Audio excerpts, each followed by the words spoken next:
What's up, everybody? Welcome back to How It's Done. So today we're going to show you how to build and install your own sliding door, barn door, on a rail system like this. If you've got a larger opening that you can't just buy the doors from the store, or if you want to save some money and just build one yourself, today we're going to show you how to do that on How It's Done. It just slides really easily, and yeah, beautiful sliding door. So all that today on How It's Done.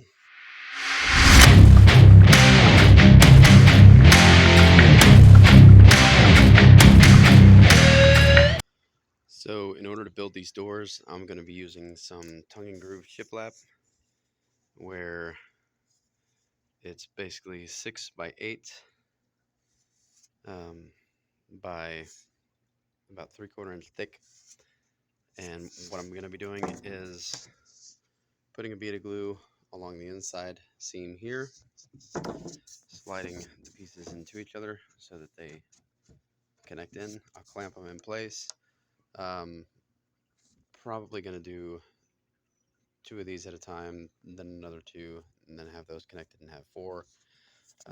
This just seems like the easiest way to make this happen, and it's going to be sturdy, and it's done with white wood, so it's not going to be super heavy, but it is a solid wood door now when we finish with this. So yeah, I guess we'll get that started. I do need to use some super long clamps because uh, this one door is going to have to be 54 inches wide, maybe 55, we'll see.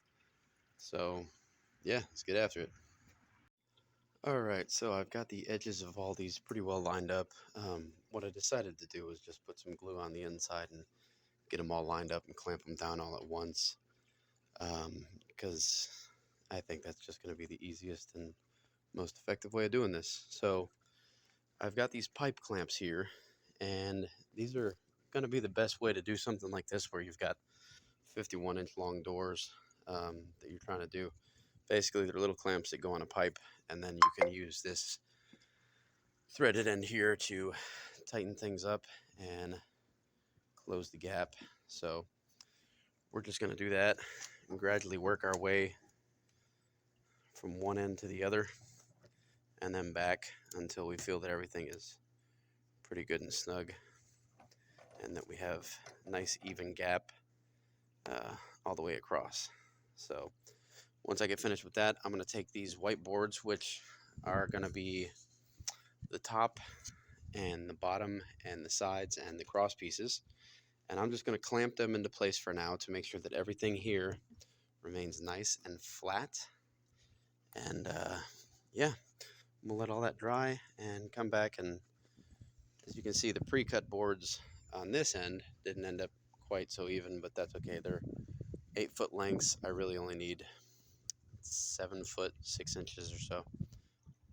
All right, so while we're waiting on the glue to dry, I went ahead and used this board as a straight edge to cut this at 89 inches because, well, the door frame is going to be 80 inches high. So I'm sorry, 88 inches high. So since this is going to sit about a half an inch off the ground, figured an inch and a half overlap with the top of the door frame is going to be just fine.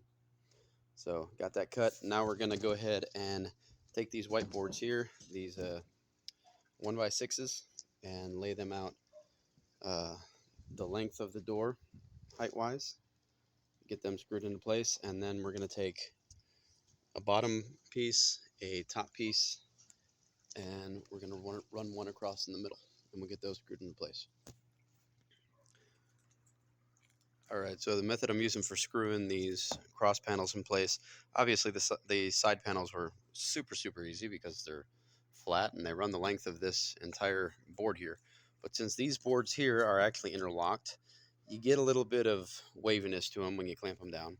So what I've got here is where these boards come together, I've got clamps, and that keeps them tight. And then I'm just working my way down, putting a screw here, putting a screw here, put one in the center here, and then I'll take this clamp off and move it to the next spot, clamp it in place. You can see the joint here move just a little bit, and then once I get the one in the center, it's going to be great, secured, and then I'll just line this end piece up with the edges of these, and we'll be good to go. And the reason I'm using screws here, honestly, because, you know, 3 screws for each board. You got to remember these are kind of just held there in place by the glue right now. The other thing is this is going to be painted, not stained, so I can just put some wood putty over the holes, sand it smooth, and no one's ever going to notice. So if you're going to be staining it, obviously this would not be the best approach to go with it. You're going to want to have a bottom plate that these will fit into, but that's a story for a different day. Alright, so now all we've got to do is screw this last piece on the side here in place. And then these legs are a little bit longer than, well, not legs, these pieces are a little bit longer than I had realized when I screwed them on there. So I'll just have to cut that flush with this down here. And should be good to start using a wood filler and then paint. Alright, so it has been about a week since we started this project. And now we're going to go ahead and paint it. I actually had to stop because we had some freezing weather here in Houston, and yeah, this paint does not work well below 50 degrees. You always want to read the instructions on the paint if it's, you know, colder than normal weather. So yeah, we're going to be using the semi-gloss cabinet and door trim and enamel. And what I'm going to be using is I believe this is a 4-inch roller. Maybe it's a 3-inch, but I'm going to be using the roller. It's a foam roller. What this is going to do is this is going to keep everything flat, relatively smooth, and it's going to help keep the wood really smooth. So we're going to go ahead and pour some paint into our trough here and get that going. Alright, so now that we've gotten the inside portion with the roller, what I'm going to do is take a 2-inch brush, get a little bit of paint on it, and just kind of go along the trim here, touching up all these little spots where the roller doesn't quite get to, getting in all the little cracks and crevices.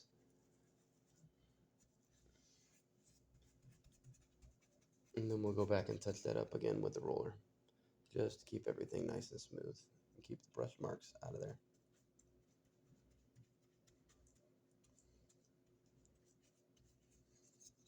Alright, so it's not bad.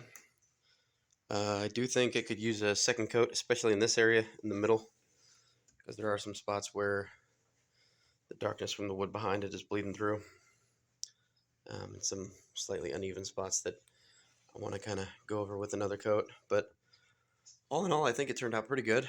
So we'll go ahead and put another coat on it, then we'll flip it over and do the back side. Alright, so the back side of this door looks good. It's got a few spots that are still a little bit rough, but that's, you know what, it's going to give it kind of the more natural look. So we'll leave that as is. What I'm going to end up doing is taking this 1x4 and painting this, and then this is actually going to get screwed into the studs, and then the rail is going to be attached to this. And the reason for that is if you attach the rails with the little offsets to the studs, you're going to have the piece of sheetrock in between there, and the weight could press the screws or the could press the little offsets into the sheetrock, and you could have the door start to come down a little bit. We don't want that. So this is going to give it a little bit extra support. You'll see what I mean when we do it. But we're going to go ahead and get this painted, and we'll start hanging this door.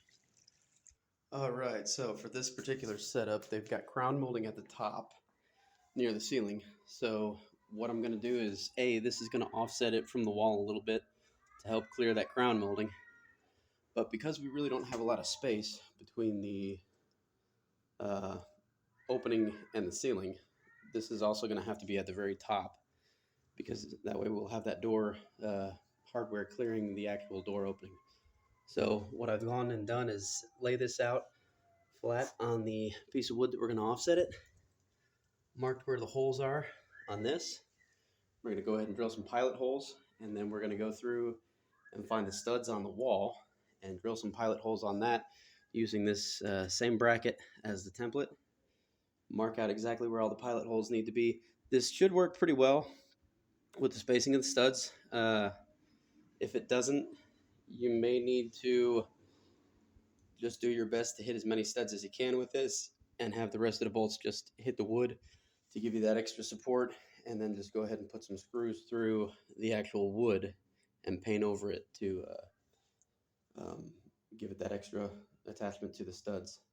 But from here, we'll go ahead and see how that lines out, and then we'll get in there and get this on the wall. All right, so we've drilled the pilot holes on the first couple of these, and they actually line up perfectly with the studs, so silver lining there. So now we're going to go ahead and get this this white rail put up, and yeah, then we'll go ahead and drill the rest of the pilot holes for the other half of it and get everything up.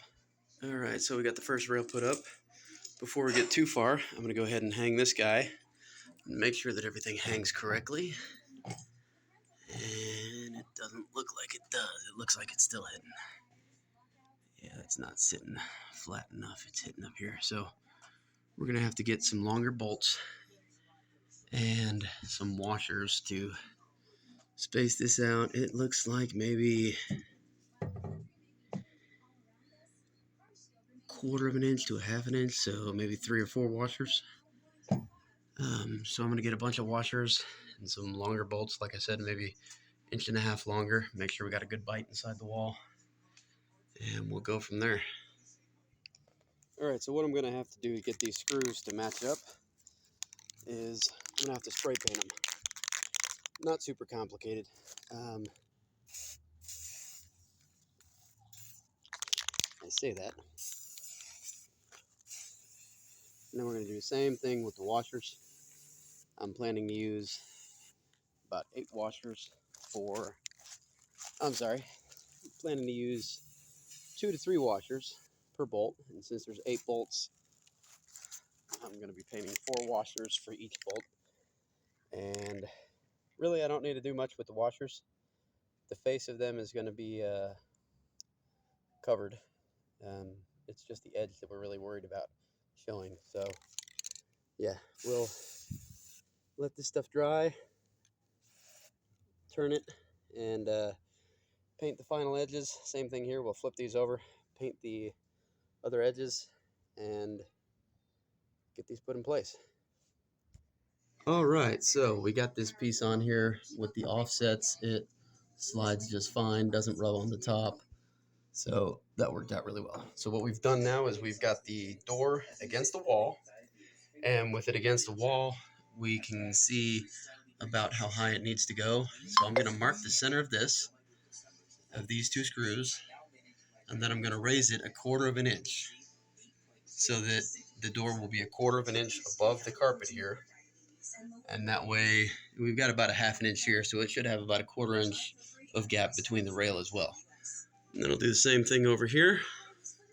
Put that last rail on and put these 2 put this rail connector plate. It takes 2 here and 2 over here, and that should have everything connected together. All right, so we got this door up there on the rail on the right. The second rail has been attached, and now we're going to join these 2 rails together. The kit comes with this little joining piece. Basically, you take 4 screws, screw them in there, in through these holes, and this holds it together. Just make sure that when you put this on, that you don't get it at the top. It's going near the bottom, because otherwise it could be obstructing the path of this guy. So yeah, we'll put that on and put on the door hardware.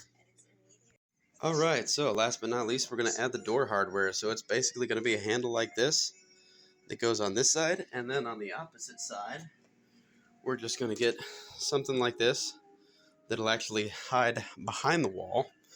You can't have a handle stick out, obviously, because it'll hit here, but something like this that you can, put your fingers in, get a little grip on.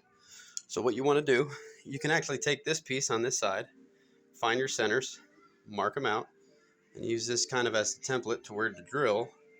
Just make sure you drill really straight, because what's going to happen is you need to line up with this on the back side. So we'll go ahead and drill the holes, and then all you got to do is take these 2 screws, feed them through that plate on the back side, and then what you're going to end up having are 2 of these little decorative trims here and then down here, and you will go ahead and screw the handle into place.